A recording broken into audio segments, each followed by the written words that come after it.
মহান বিজয় দিবসে চট্টগ্রামে কাট্টলী সাগর পাড়ে অস্থায়ী স্মৃতিসৌধেই শ্রদ্ধা জানানো হবে।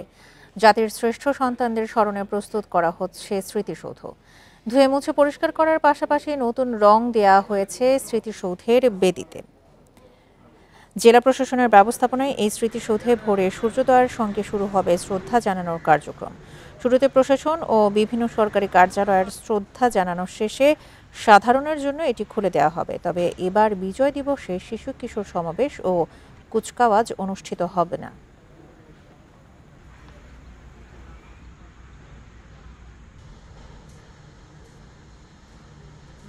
সেখান থেকে সমস্ত কিছু পরিষ্কার করা চলছে মোটামুটি এক সপ্তাহ থেকে।